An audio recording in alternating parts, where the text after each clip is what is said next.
Today, the podcast where the past meets the present. With every episode, we journey through time, uncovering the lessons, parallels, and connections between historical milestones and current events to create a deeper understanding of the compelling stories and issues that shape the news.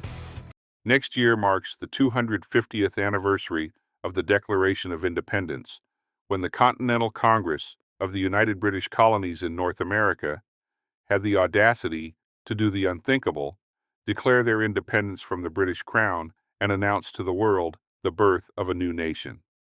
To properly celebrate that world-changing event, the Roots of Today podcast is going to feature a continuing special series of episodes that mark some of the events from that era until we reach the semi-quincentennial celebration. This is Alan, your host, reminding you to grab your coffee, tea, or whatever beverage you prefer as we take a look at the formative years of the United States Marine Corps, which celebrates its 250th birthday this year. The United States Marine Corps originates in a congressional decision taken amid crisis and improvisation. In November 1775, months after Lexington and Concord, and with the siege of Boston grinding on, the Second Continental Congress resolved to raise 2 battalions of American Marines. Their creation was not an abstract institutional design exercise. It was a response to urgent strategic needs, securing powder and ordnance, protecting nascent continental warships, and enabling amphibious action against British positions. From their first major operation at New Providence in the Bahamas, March 1776, to service with the Continental Army in New Jersey, the Continental Marines defined themselves as adaptable naval infantry.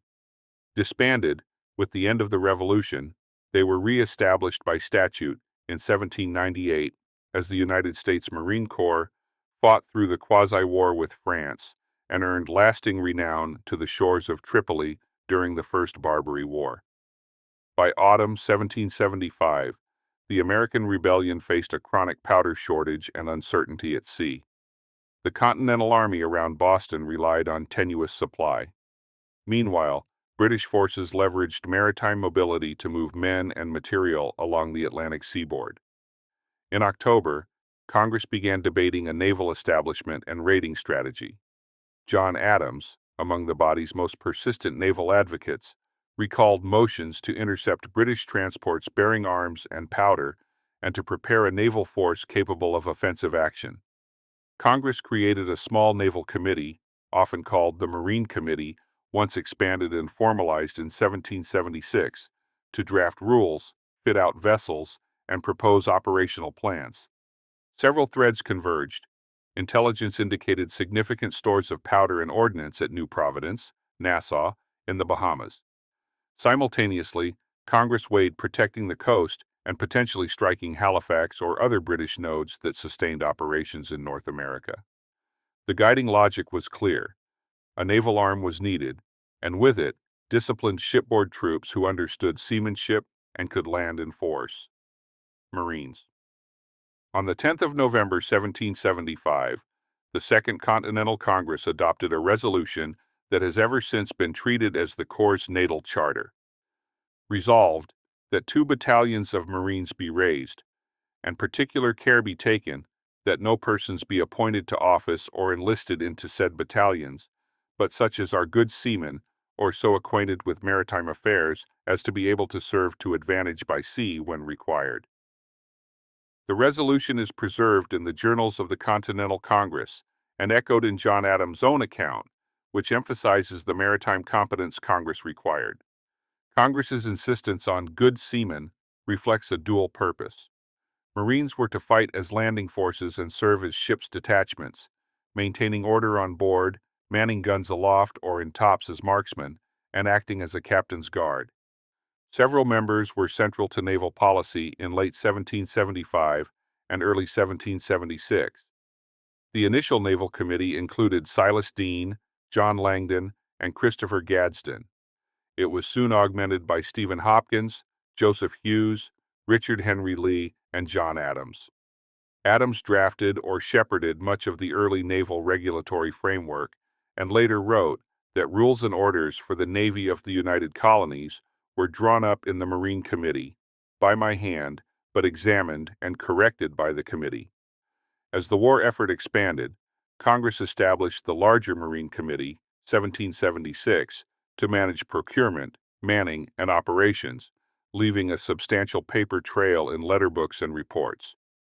Congress's resolution set organization as usual in other regiments, naming one colonel, two lieutenant colonels, two majors, and the customary line and staff.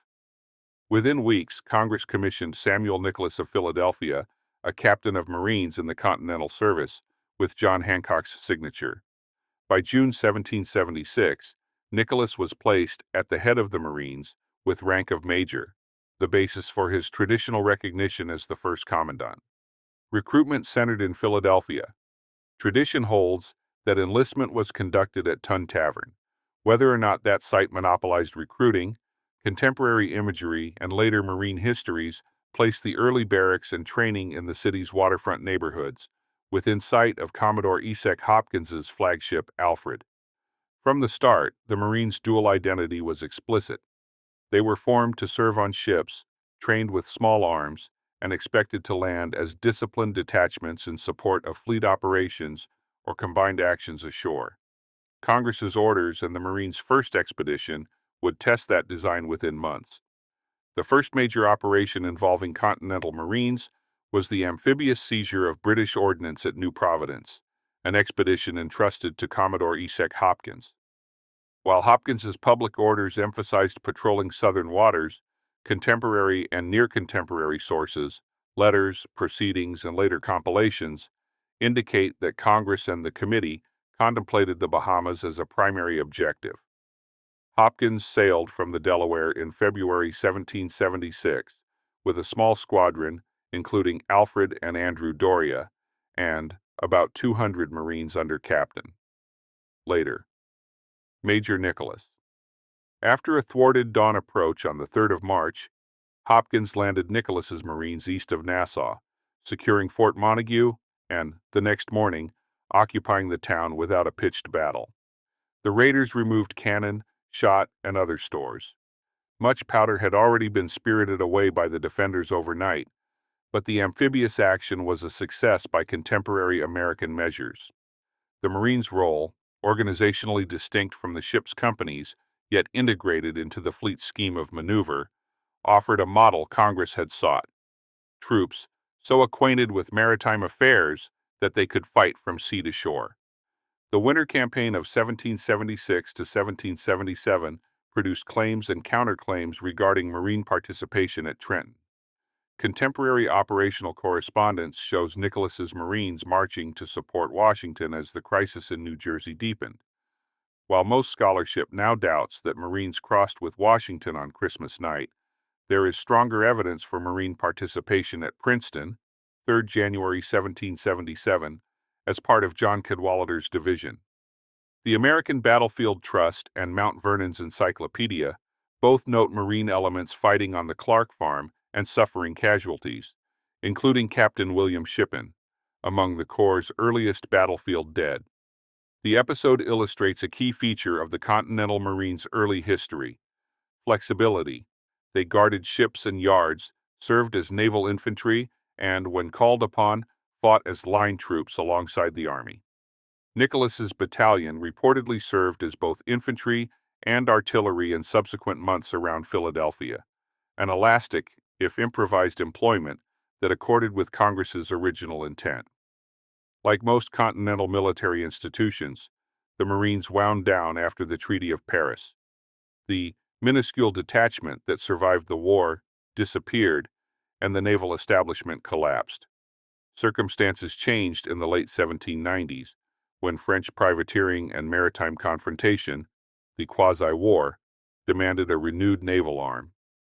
On the 11th of July, 1798, Congress enacted an act for establishing and organizing a Marine Corps, recreating the Marines as a distinct service within the naval establishment. The statute, paired with the recreation of the Navy, codified duties that closely resembled continental practice: detachments aboard frigates and smaller vessels, guards at Navy yards, and readiness for service in small boat and shore operations. During the Quasi-War, 1798 to 1801, Marines served primarily as shipboard detachments in frigate actions across the Caribbean and Atlantic, contributing musketry and boarding parties to a campaign that captured scores of French privateers and ensured American commerce.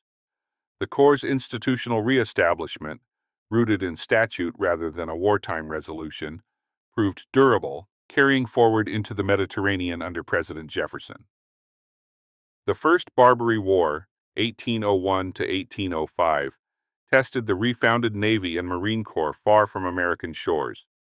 The 1804 destruction of the captured frigate Philadelphia in Tripoli harbor, achieved by Stephen Decatur's cutting-out party, featured a small detachment of Marines among the boarders.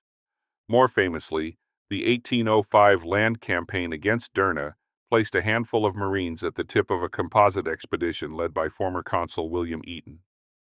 With Commodore Samuel Barron limiting the number of Marines available, First Lieutenant Presley N. O'Bannon marched with Eaton from Alexandria across the desert to Derna with roughly 8 Marines and several hundred Greek and Arab auxiliaries, supporting Hamet Karamanli's bid against his brother, Tripoli's ruler. The storming of Derna's batteries in April-May 1805 resulted in the first raising of the American flag in victory on foreign soil, a small tactical episode with outsized symbolic resonance, immortalized in the Marines' hymn. Legends grew around O'Bannon's receipt of a Mameluke sword in thanks. Modern scholarship treats several details with skepticism, but the campaign's effect on Corps identity is indisputable. The Marine Corps' creation in November 1775 was the product of exigent strategy and congressional statecraft. John Adams and his colleagues recognized that a naval arm demanded specialized troops who could serve to advantage by sea when required. Within months, the Continental Marines validated the concept at Nassau, and, as crises shifted, served alongside Washington's army. Though disbanded after independence, the basic logic endured. Reconstituted by statute in 1798, Marines again took station on the Navy's decks and ashore, helping secure commerce in the Quasi-War and earning enduring fame in North Africa. Across these formative decades, the Marines proved precisely what Congress had envisioned: adaptable, sea-minded soldiers capable of bridging ship and shore. This concludes this episode. Similar to the previous episode, Elena, the Roots of Today archivist, gets to close it out.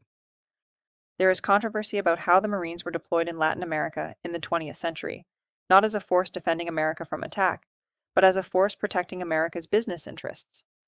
In doing so, they became the face of U.S. imperialism in Latin America. But any dishonor involved does not fall on the Marines, but on the politicians who used them as a tool of imperialism. Their role in Europe in World War I earned them the nickname of Devil Dogs, and won them the respect of their enemies. Their performance in the Pacific Theater during World War II made them legendary. As always, we remind you to please like and subscribe to the podcast, and if there is a topic you would like to see featured on Roots of Today, please leave a comment. We are living in a time of deep polarization and political upheaval. Now more than ever, our utmost attention to the truth is of vital importance. So with that in mind, remember to get informed, and this cannot be stressed enough, from a variety of sources. If you only get your news from one source, or even from one side of the political spectrum, then you are ill-informed at best. Staying informed is first step in keeping your elected representatives accountable. As a free citizen, that is your duty, and your freedom depends on it.